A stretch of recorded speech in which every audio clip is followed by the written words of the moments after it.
بسم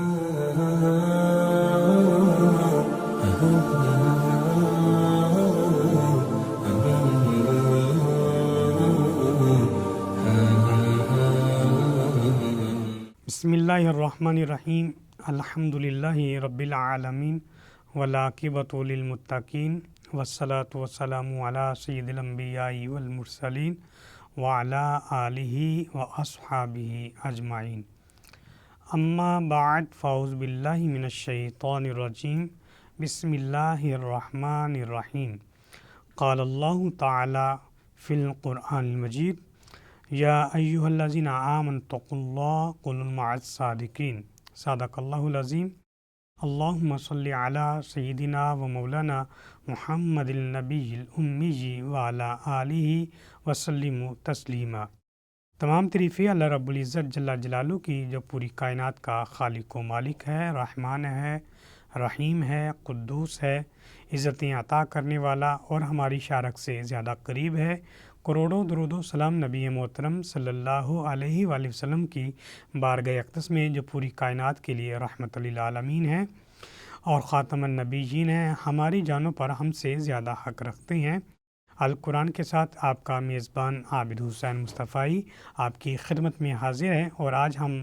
نبی محترم صلی اللہ علیہ وآلہ وسلم کی 40 احادیث کا تذکرہ کریں گے۔ آج کل مسلمانوں کی اخلاقی حالات تباہی کے دہانے کی طرف جا رہی ہیں، اور اس کی جو بیسک وجہ ہے وہ قرآن اور سنت سے دوری اختیار کرنا ہے۔ اگر ہم قرآن مجید اور احادیث کا مطالعہ کریں اور اس پر عمل کرنے کی کوشش کریں تو یقیناً بہت سارے خطرات سے، بہت سارے گناہوں سے ہم دور ہو سکتے ہیں، محفوظ ہو سکتے ہیں، اور ہم اپنی اصلاح کر کے اللہ کا قرب حاصل کر سکتے ہیں۔ آج ہم نبی اکرم صلی اللہ علیہ وسلم کے 40 فرمان تذکرہ کریں گے، جس میں ہم آداب، اخلاق، رحم دلی، اخوت، بھائی چارہ، اسی طرح احسار، حقوق اللہ، حقوق العباد وغیرہ جیسی بہت ساری جو احادیث ہمیں ملتی ہیں اس کا تذکرہ کریں گے۔ اور بالخصوص ہمیں یہ جو احادیث ہیں، جو مختصر انداز میں جن کے الفاظ کا ذخیرہ کم ہوتا ہے، وہ اپنی بچوں کو بھی سکھانی چاہیے، کیونکہ بچے خاص طور پر جو چھوٹے ہوتی ہیں، اگر ان کو ابتدا سے ہی اچھی ترغیب دی جائے، اچھی عادات بنائی جائیں، تو وہ یقیناً آنے والے وقت میں یعنی جوانی میں وہ زیادہ احسن اور باادب بااخلاق ہو سکتی ہیں اور فرما بردار بھی ہو سکتی ہیں۔ اور اس عمر میں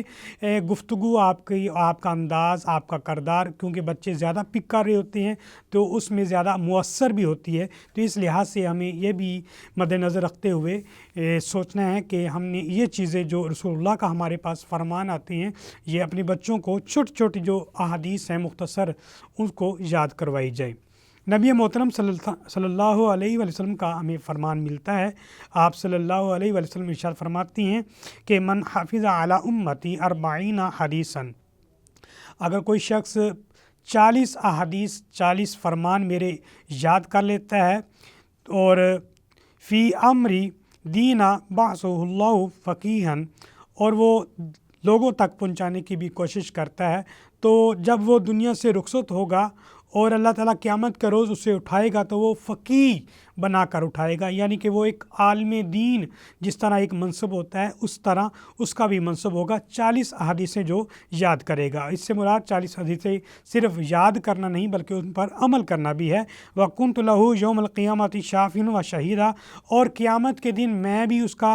گواہ ہوں گا، یعنی اس کے اوپر میں گواہی دوں گا کہ اس نے میری احادیث کو یاد کیا اور اس پر عمل کیا ہے۔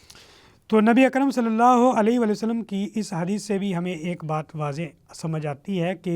نبی اکرم صلی اللہ علیہ وسلم کی 40 باتوں کو یاد کرنا، اس پر عمل کرنے کا کتنا بڑا مقام ہے اور کتنا بڑا درجہ ہے اللہ تبارک و تعالیٰ کے نزدیک۔ پہلی حدیث ہم لاتی ہیں کہ بخاری اور مسلم کے اندر ہے، انما الاعمال بالنیات۔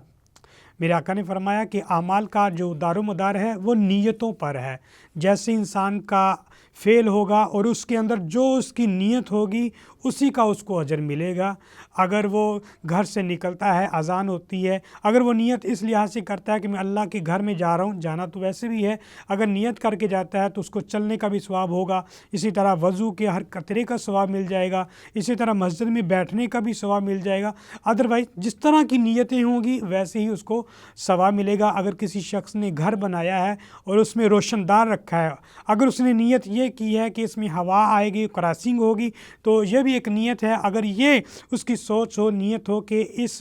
روشن دان کے ذریعے سے مجھے اللہ کی اذان کی صدا آئے گی، تو یہ ایک اچھی نیت ہو جائے گی۔ اس پر ہر جب بھی وہ آواز آئے گی اس پہ اس کو اجر و ثواب ملتا جائے گا، یعنی اعمال کا دار و مدار نیتوں پر ہے۔ دوسری میرے آقا نے فرمایا کہ السلام قبل الکلام،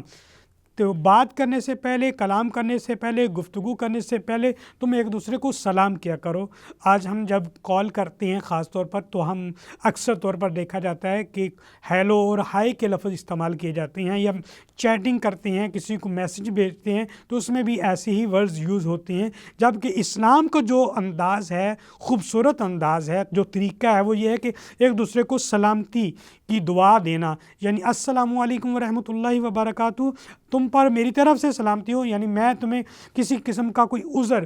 کوئی ضر نہیں پہنچاؤں گا، کوئی تکلیف نہیں پہنچاؤں گا، اور ادھر سے بھی جواب یہی آنا چاہیے کہ وعلیکم السلام، کہ میری طرف سے بھی تم جو ہے وہ بے پرواہ ہو جاؤ، میری طرف سے بھی تمہیں کوئی اذیت اور تکلیف نہیں ہوگی۔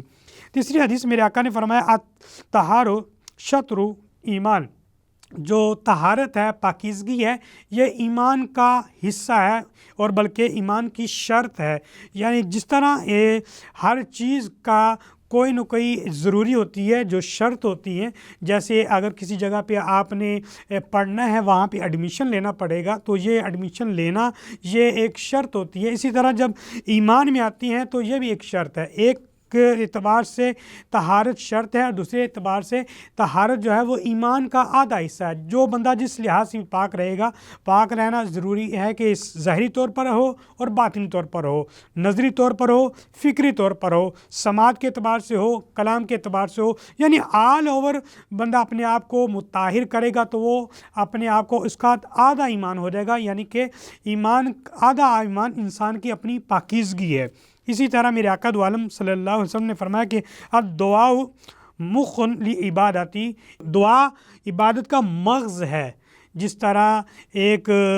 انسان ہے اس کے اندر بھی ایک مغز ہوتا ہے جو ایک خاص پوائنٹ ہوتا ہے جس میں اللہ تبارک و تعالیٰ نے یادداشت رکھی ہوتی ہیں، اسی طرح اس کی کوالٹی ہے کہ وہ اس سے سوچ و بچار ہوتی ہے، بہت سارے تفکرات ہوتے ہیں، مشاہدات ہوتے ہیں، اور وہ اس کو جانچ پڑتال کرتا ہے۔ اسی طرح عبادات جتنی ہیں اس کا اجر و ثواب ہے، اور دعا جب کی جاتی ہے تو یہ اللہ تبارک و تعالیٰ کو بہت محبوب عمل لگتا ہے۔ اور ایک آیت میں بھی ہمیں یہ بات نظر آتی ہے کہ اللہ تبارک و تعالیٰ فرماتا ہے کہ مجھ سے دعا کیا کرو، میں تمہاری دعاؤں کو سنوں گا۔ اور جب بھی بندہ کوئی دعا کرتا ہے تو میں اس کے قریب ہوتا ہوں، تو دعا کرنے والے کی دعا کو قبول کرتا ہوں، تو اللہ تبارک و تعالیٰ دعا کرنے والوں کو پسند کرتا ہے، اور جو دعا نہیں کرتا اللہ تبارک و تعالیٰ اس سے ناراض ہوتا ہے۔ تو اس اعتبار سے دعا کرنا چاہیے ہر معاملے میں، کسی بھی معاملے میں ہے، اگر آپ گھر سے نکلتے ہیں تو دعا کریں کہ اللہ تعالیٰ کی حفاظت میں آ جائے، بسم اللہ توکلت علی اللہ، سونے لگے ہیں تو اللہم بسمک اموت واحیا، کھانے لگے ہیں تو الحمدللہ الذی،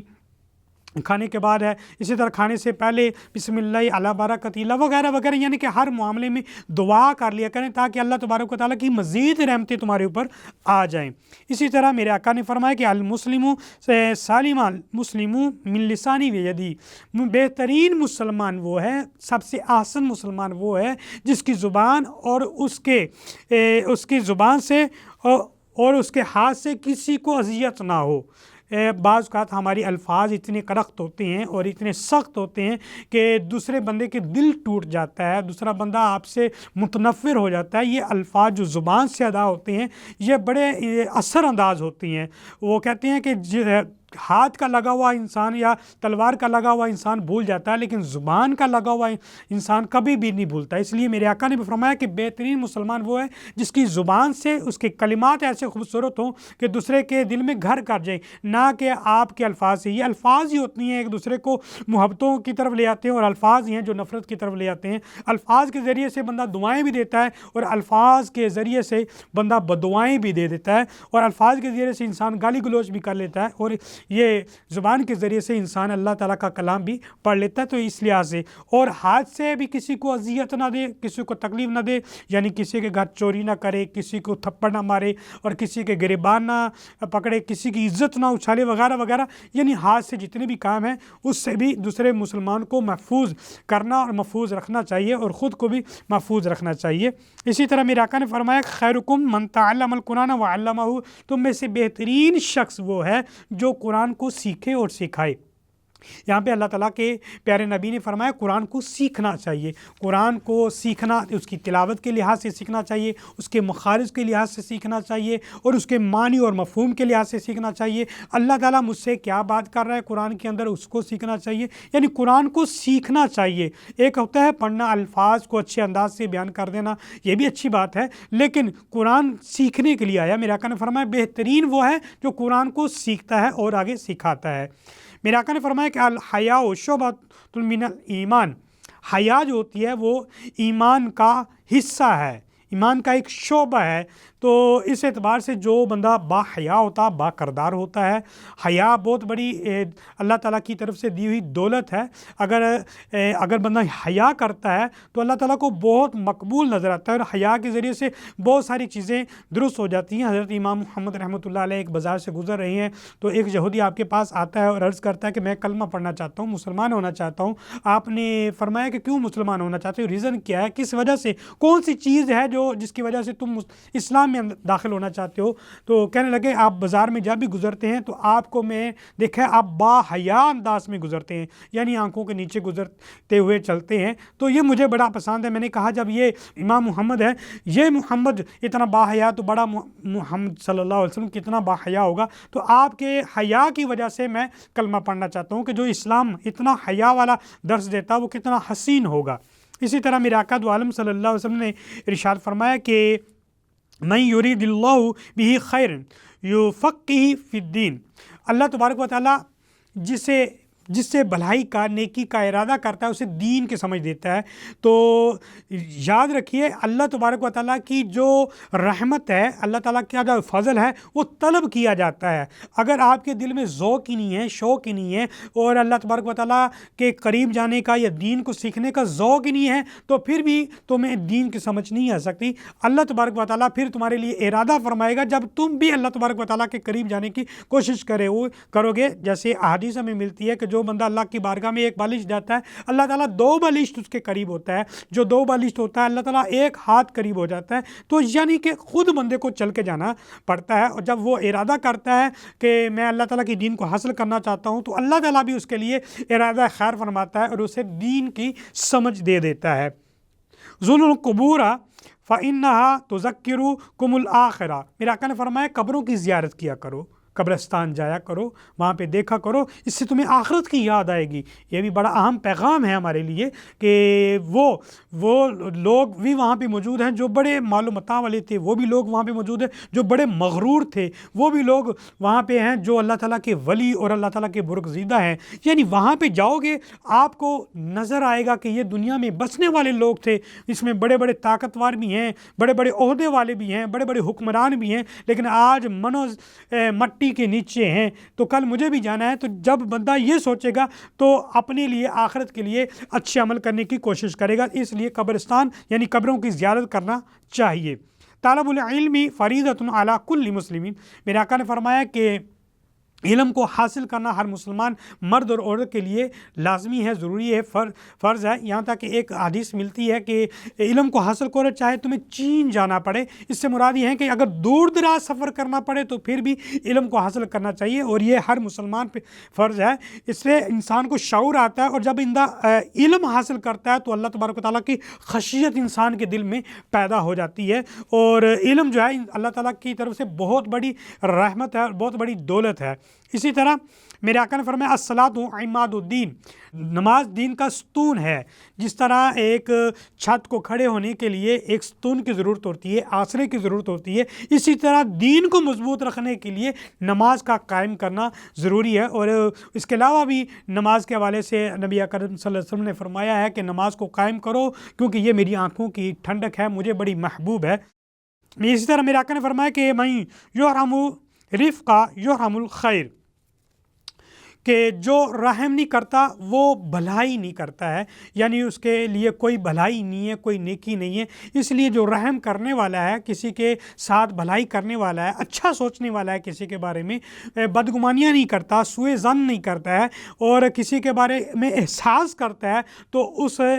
بھلائی دی جائے گی، اور جو احساس نہیں کرتا تو اللہ تبارک و تعالیٰ بھی اپنا ہاتھ کھینچ لیتا ہے اور اس کے لیے بھلائی، یعنی اس کے لیے بھلائی نہیں ہوتی، اس کے لیے تنگی لازمی ہے۔ یہ میرے آقا کا فرمان ہے۔ اسی طرح مسلم شریف کی حدیث ملتی ہے بلغوا عنی ولو آیۃ، میرے آقا نے فرمایا کہ اگر ایک آیت بھی تمہارے پاس میری طرف سے پہنچی ہے، یعنی میری کوئی حدیث یا قرآن پاک کی کوئی ایک آیت جو تمہیں سمجھ آ چکی ہے، تمہیں اس کا مفہوم کا پتہ ہے، مطلب کا پتہ ہے، تو وہ آیت لوگوں تک پہنچاؤ۔ چاہے ایک آیت ہے اس کی بھی اگر آپ کو سمجھ ہے تو وہ آگے پہنچانی چاہیے، یعنی کہ اگر تمہارے پاس کوئی علم ہے تو وہ آگے پہنچانا چاہیے، کوئی سکل ہے لوگوں کو دیں تاکہ لوگ اس سے بینیفٹ حاصل کریں، نفع حاصل کریں۔ اسی طرح میرے آقا دو عالم صلی اللہ علیہ وسلم نے ارشاد فرمایا کہ من صامت نجا، جس نے خاموشی اختیار کی وہ بھی نجات پا گیا۔ تو بعض اوقات الفاظ انسان کے ایسے ہوتے ہیں جو موقع کے مناسبت سے نہیں ہوتے، وہاں پہ خاموشی اختیار کرنی چاہیے، اور زیادہ خاموش رہنے والا بندہ جو ہے وہ زیادہ معتبر ہوتا ہے۔ زیادہ بولنے والا جو انسان ہوتا ہے، جس کے کلام بہت زیادہ ہوتی ہیں، باتیں بہت زیادہ ہوتی ہیں، تو وہ لوگوں کے نزدیک بھی معتبر نہیں ہوتا، یعنی کہ اس کی خاص عزت نہیں رہتی ہے، مقام نہیں رہتا ہے۔ اسی طرح میرے آقا نے فرمایا کہ الندامت توبہ،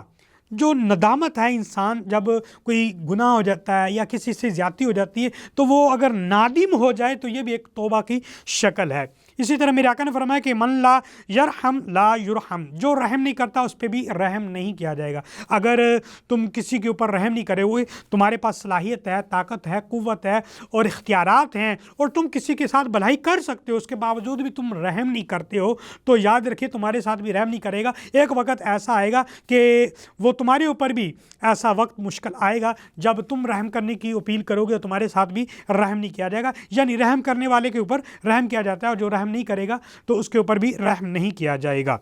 اسی طرح میرے آقا دو عالم صلی اللہ علیہ وسلم نے ارشاد فرمایا کہ افضل الصدقات ان یتعلم المرء مسلم علما ثم يعلمه اخوه المسلم، میرے آقا نے فرمایا کہ بہترین اور افضل ترین صدقہ کیا ہے کہ کوئی بندہ تعلیم حاصل کرے، علم حاصل کرے، تاکہ وہ مسلمانوں کی اصلاح کر سکے، مسلمانوں تک پہنچا سکے۔ اور اگر وہ ایسا عمل کرتا ہے تو وہ بہترین صدقہ دینا ہے، ایک پیسے کے ذریعے سے صدقہ دینا ہے، ایک کسی کی ہیلپ کر کے کرنا ہے، اور بہترین صدقہ یہ ہے کہ جو آپ کے پاس اللہ کی طرف سے